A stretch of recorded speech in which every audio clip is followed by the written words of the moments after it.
जय हिंद मेरे प्यारे मित्रों। आप लोगों को घनमूल का पूरा सिलेबस में 2 मिनट के 3 मिनट के वीडियो में पूरा सिलेबस समझा दे रहा हूं। आज के बाद आपको घनमूल पढ़ने की कभी जरूरत ना पड़ेगी। तो आप लोग ये देख रहे हैं संख्या लिखा है, घनमूल का अंतिम अंक लिखा है। इससे ये है कि 1 का घन होता है 1 गुणे 1 गुणे 1, तो अंतिम अंक आएगा 1। 2 का होता है 2 दूनी 4 दूनी 8, 3 का होता है 3 3 होती है 27। 27 में अंतिम अंक हमने 7 लिख दिया। इसी प्रकार से पूरे घन और उनके अंकों का लास्ट डिजिट लिखा हुआ है।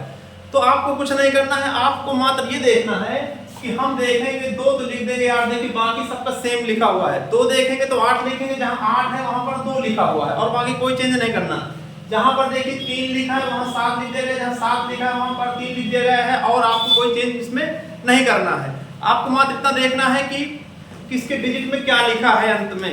तो मैं आपको सिखाने जा रहा हूं घनमूल के अंतिम अंक से कैसे हम घनमूल डायरेक्ट निकाल सकते हैं। और आज के बाद आपको किसी के यहाँ घनमूल पढ़ने की जरूरत ही नहीं पड़ेगी, ठीक है। तो हम देखेंगे यहाँ पर लिखा है अंत में 8। जैसे 8 लिखा है तो 8 लिखा है तो हम क्या देखेंगे 8 का 2, 2 का 8, 3 का 7 और 7 के 3 में लास्ट डिजिट कन्वर्ट कर देते हैं। बाकी जो अंतिम अंक देखेंगे वही अंतिम अंक लिखा करते हैं। तो हम देखेंगे 8 तो यहाँ पर लिख देंगे 2।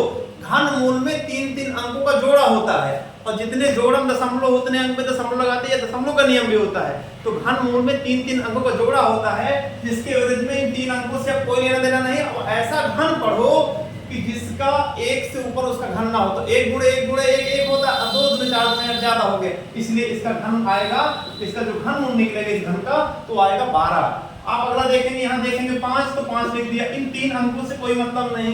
अब ऐसा घन आपको देखना है कि 3 से आगे ले जाए, तो 2 दूनी 4 दूनी 8 ज्यादा हो गया, 1 गुणे 1 गुणे 1 आप मिला लीजिए, आंसर इसका 15 ही आएगा। इसके बाद यहाँ पर देखेंगे 6 देखेंगे 6 लिखेंगे, केवल 3 का 7 और 7 का 3, 2 का 8, 8 का 2 और बाकी कोई कोडिंग रखने की जरूरत नहीं। बाकी जो देखेंगे वही लिखेंगे, बस 2 कोडिंग आपको रखना है। तो अब यहाँ पर देखेंगे कि यहाँ पर लिखा है 1 लिखा है तो हम लिख देंगे यहाँ पर 1 और 3 अंकों से कोई मतलब नहीं। अब 2 दूनी 4 दूनी 8 जैसे पढ़ेंगे क्योंकि 9 है उसके अंदर लिखना है तो 8 लिख दिया। अब आपको देखना है 2 लिख दिया हमने, अब 3 अंकों में जोड़ा लगा, 1 जोड़ा दशमलव लगा है इसलिए 1 अंक में यहाँ पर दशमलव लगा दिया, ठीक है। इसके बाद यहाँ पर 3 देखा हमने, 3 देखा तो लिखेंगे 7। 1 गुणे 1 गुणे 1, 1 गुणे 1 गुणे ज्यादा क्योंकि 8 ज्यादा हो जाता है इसलिए 1 का लिखेंगे, फिर 17 आ गया। यहाँ देखेंगे 9 तो लिखेंगे 9। अब ऐसा घन पढ़ो 24 से आगे जाए तो 2 दूनी 4 दूनी 8, 3 3 9 दिखता है ज्यादा होता है इसलिए 2 दूनी 4 दूनी 8 और 1 जोड़म दशमलव लगा इसलिए 1 अंक दशमलव लगाएंगे, ठीक है। यहाँ देखेंगे 5 तो हमने लिख दिया 5। अब ऐसा घन पढ़ो कि 1157 से आगे जाए तो 10 धाम 100 धाम 1000, 11 ग्राम 120 ग्राम 1331 तो 11 से ज्यादा होता है इसलिए 10 का होगा। तो अब 3 अंक में दशमलव लगा एक जोड़ा में तो पूरा हम 1 अंक में दशमलव लगा देंगे 105। यहाँ देखेंगे 8 तो लिखेंगे हम 2।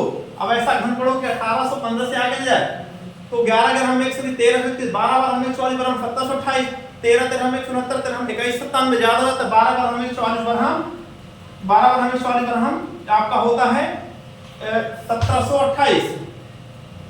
तो 1728 से कम है तो यहाँ पर लिख देंगे 12 तो आ जाएगा हमारा आंसर। 1 जोड़ा 2 जोड़ा तो 2 अंक लगा दिया और आगे दिए गए 4 क्वेश्चन का जवाब आपको देना है। जय हिंद।